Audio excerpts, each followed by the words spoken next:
Bueno, y vamos a hablar hoy de Crohn perianal específicamente. Estos son mis conflictos de interés y la primera imagen que pongo es lo que sentimos los médicos que hacemos enfermedad inflamatoria cuando tenemos un paciente enfrente con un Crohn perianal. Es realmente un desafío. Vamos a hablar un poco de la historia natural de la enfermedad. Ustedes saben que el 20% de los pacientes con enfermedad de Crohn pueden tener posteriormente un Crohn perianal. Pero hay un 9% que debutan con Crohn perianal solo, sin compromiso del resto del tubo digestivo.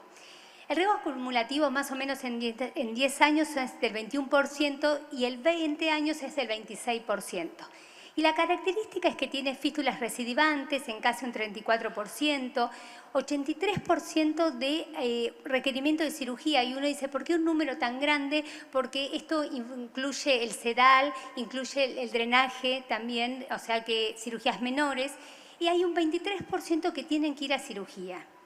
Ahora bien, ¿cuál es la localización de la enfermedad perianal en el tubo digestivo? En general es la rectal, en un 92%. En un 41% la colónica, ileocolónica y en un bajo porcentaje en ileal puro. Veamos el diagnóstico del Crohn perianal. Por un lado tenemos la exploración de la región anal, eso lo hace el coloproctólogo. El examen bajo anestesia. El examen bajo anestesia, la verdad que da muchos datos. Cómo está la fístula, si tiene orificios de salida, si es uno, si son varios. Coloca el sedal, el médico hace drenaje y además se puede hacer la rectoscopía en ese mismo examen. Estudios por imagen, tomografía, resonancia. La resonancia tiene alta sensibilidad y especificidad del método. La ecografía endoanal es un buen método. Primero porque no tiene tanto costo, lo único que como limitación es que se ven pocos centímetros de profundidad del canal anal, no más de 4 centímetros, pero describe muy bien el orificio interno y externo de las fístulas. La otra limitante es que es operador dependiente y además que si el paciente tiene estenosis no se puede hacer el estudio. Y la endoscopía. Cuanto más métodos adherimos, mejor nos va con la sensibilidad. Si hacemos un examen bajo anestesia, una resonancia y una ecografía endorrectal, alcanzamos el 100% de sensibilidad del método. Ahora bien, cuando nos sentimos abatidos con un Crohn perianal, siempre tenemos un coloproctólogo amigo que nos ayuda a manejar esta patología. Acá vemos qué hace el coloproctólogo. Por un lado ve todas las fístulas que tiene el paciente, las describe, esto es instilando solución fisiológica, colocando sedales que son sumamente importantes para poder empezar el tratamiento médico porque nos ayuda a drenar. Y la otra cosa importante, que si bien no es el tema del día de hoy, es diagnósticos diferenciales. Tenemos que recordar que no toda fístula o absceso que está en la región perianal es un Crohn. Y si no es un Crohn, la pregunta es, ¿qué otra cosa es? ¿Qué puede ser? Bueno, puede ser un linfogranuloma venéreo, un granuloma inguinal, una hidradenitis supurativa, y ahora vamos a hablar un poco de eso, forúnculos, abscesos, actinomicosis, todo esto puede estar en la región perianal. Dos palabras de hidradenitis supurativa. En Argentina cada vez hay más hidradenitis supurativa. ¿Por qué lo traigo a colación? Porque creo que es una de las pocas indicaciones que tiene mayor dosis que la de gastroenterología. En general, reumato y dermato usan menores dosis que nosotros, excepto en esta indicación que tiene mayor dosis de anti-TNF. Por lo tanto, si yo creo que estoy tratando un Crohn perianal y lo que tengo enfrente es una hidradenitis supurativa, estoy subtratando a mi paciente. Así que, como gastroenterólogos, tenemos que mirar más allá del periné, mirarle las axilas al paciente, la zona inguinal, los pliegues inframamarios, que es donde puede también aparecer la hidradenitis supurativa. Este es un ejemplo claro. Este es un paciente con un Crohn perianal. Y este paciente que parece un Crohn perianal es una hidradenitis supurativa. Y este es un paciente que tiene ambas patologías asociadas, así que hay que buscarla o por lo menos pensarla. Bueno, la clasificación de las fístulas todos la conocen, no me voy a detener en esto. Seguimos utilizando hoy por hoy la clasificación de Parks y la de la AGA, lo hacen los coloproctólogos, pero sigue estando en vigencia. Y hablemos puramente del tratamiento de la enfermedad de Crohn perianal. Sí, vamos a hablar un poco de antibióticos, de anti-TNFs, de las anticalcineuríticos, vedolizumab, ustekinumab y el tratamiento quirúrgico. Hay otros tratamientos, no los voy a mencionar por falta de tiempo, pero existe la inyección, por ejemplo, de anti-TNF local, la cámara hiperbárica, que hace muchos años que se usa, y como nuevas, las células madres. ¿Antibióticos sí o no en el Crohn perianal? ¿Qué dice la literatura? Sí, tratamiento de primera línea, puede cerrar las fístulas cuando lo usamos entre 6 y 8 semanas. ¿Cuál es la limitante? Que al suspender el fármaco rápidamente el paciente recidiva. Los eventos adversos que no son menores, recuerden la tendinitis en la ciprofloxacina y la polineuropatía en el metronidazol. La resistencia bacteriana es otra de las limitantes. Entonces, no lo usamos como monoterapia, o sea que se utiliza para potenciar otros fármacos, como por ejemplo los anti-TNFs o las tiopurinas, y como puente de tratamiento. ¿Tiopurinas? ¿Sí o no? Bueno, las tiopurinas sí mejoran la sintomatología a largo plazo. Recuerden que no se usa para la inducción porque tardan 3 meses en actuar, así que la usamos para tratamiento prolongado. Reduce el número de cirugías, pero no cierran solas las fístulas.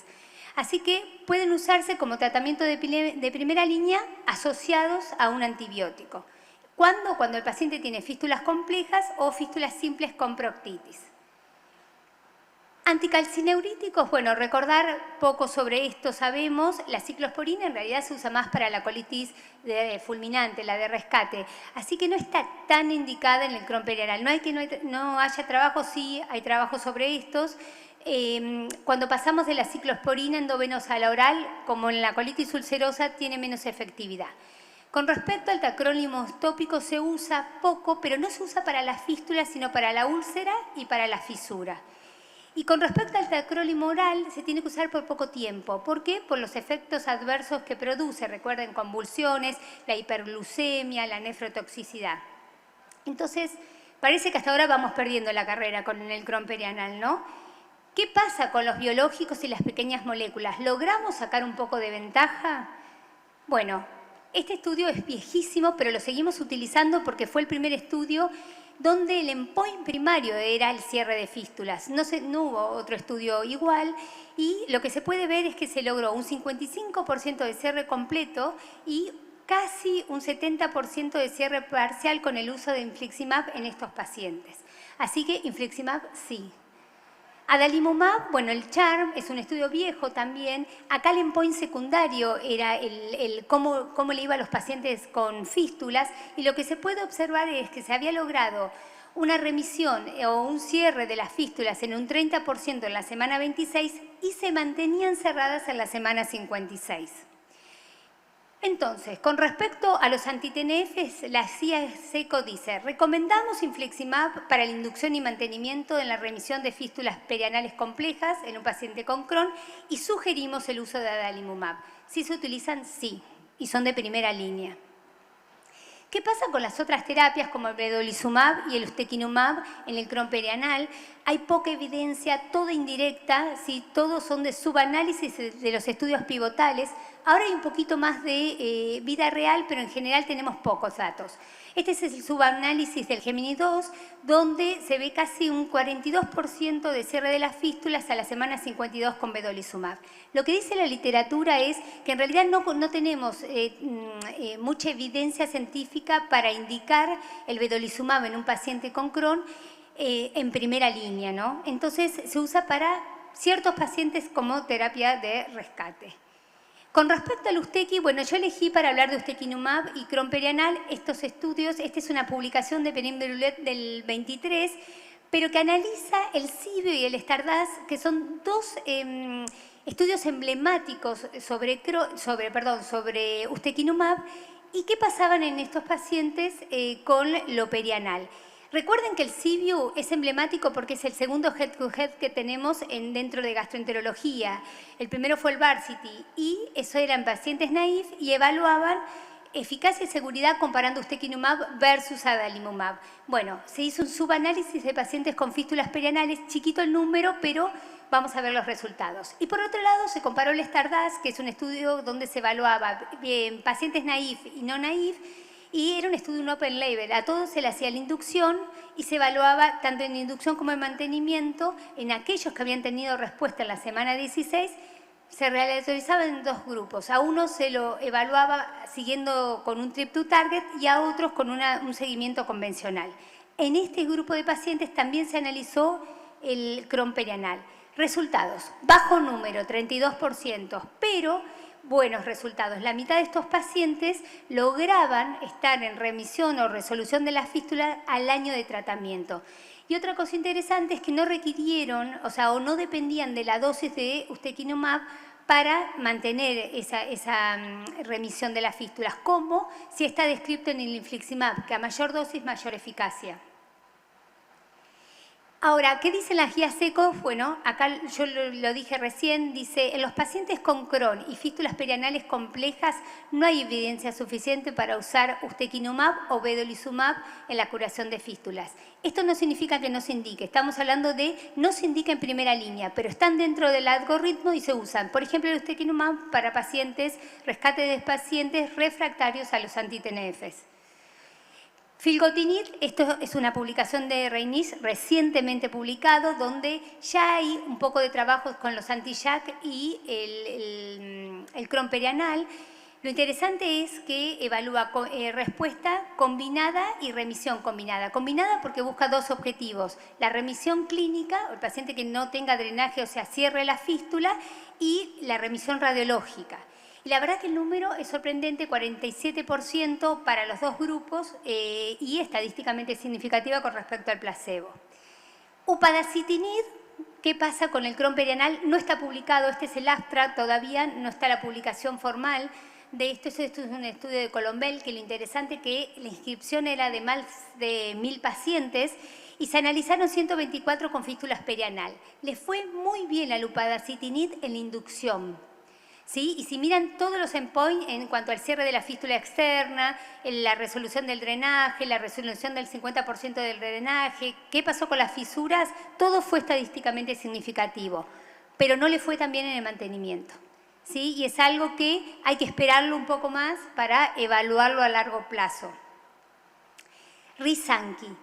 Argentina tiene risankizumab en Crohn, tiene upadacitinib en CU en Crohn, y esto es muy preliminar porque es del trabajo pivotal y evaluaba a los pacientes que no tenían, que habían logrado cerrar las fístulas no drenantes a la semana 12. Tanto en el Advance como en el Motivate, que en el Advance es el 60% eran pacientes fallados y en el Motivate eran todos fallados, no se logró diferencia estadísticamente significativa.